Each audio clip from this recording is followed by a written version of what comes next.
lâu tan cho lâu cả chém không a ngày chia ga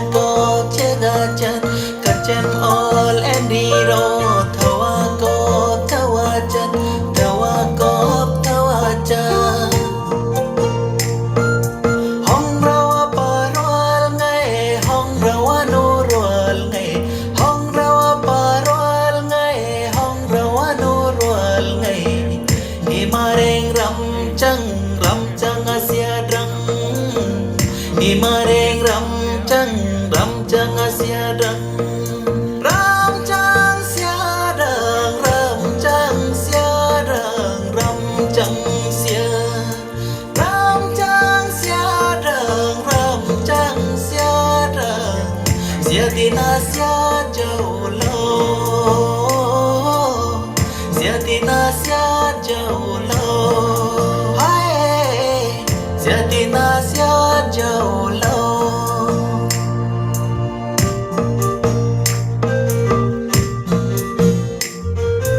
hong rau parwal ngày hong rau nu rual ngày hong rau parwal ngày hong rau nu rual ngày himareng ram chang asia drang himareng ram chang asia drang va tây ti tan tây ti himareng ram va tây ti tan tây ti tanina tan jau lo batina va jau lo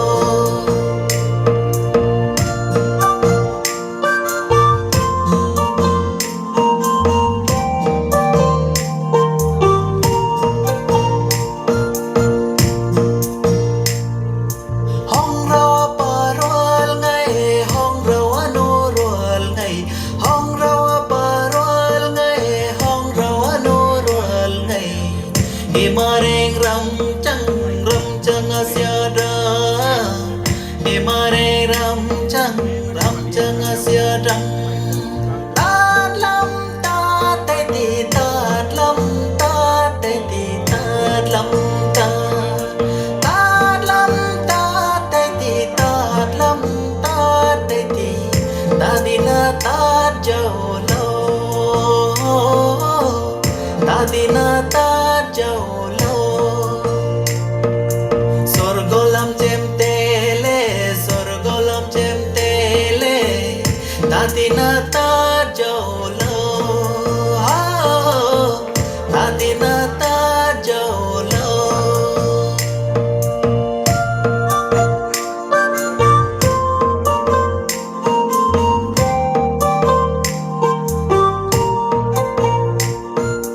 hong rau lom nu nghe sang lâm tu tây ti hong rau lom pa nghe sang lâm tu tây ti hong rau lom nu nghe sang lâm tu tây ti hong rau lom pa nghe sang lâm tu tây ti hong rau lom pa nghe hong rau lom nu ngày hong rau lom pa nghe hong rau lom nu ngày himareng ram sang aminta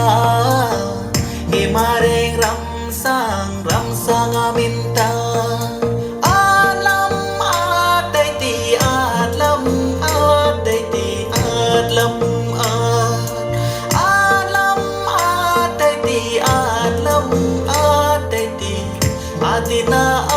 jau lo adina jau lo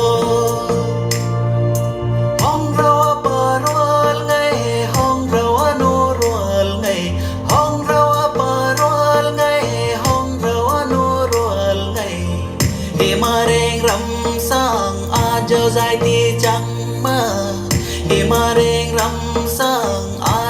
dài thì chẳng mơ sẽ lắm sẽ tây thì chín lắm chín tây thì sẽ tây thì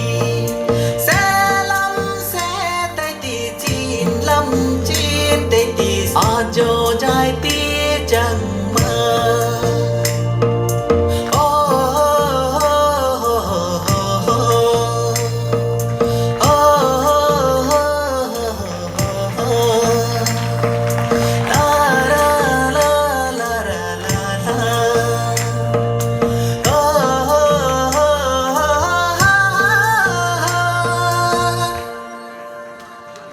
Such a melodious end to a series of vibrant cultural dance performances. Thank you, Kaiping brothers and sisters, for Sol Ing Par dance. Now, there is a red beaded necklace that has been found in the bathroom. So I'd like to request the cultural performers to kindly check if anyone has lost a red beaded necklace found in the bathroom. Now we will have two solo song performances. One is from Brother Mangboy Cookie, and that will be followed by Mr. Matthew Molson.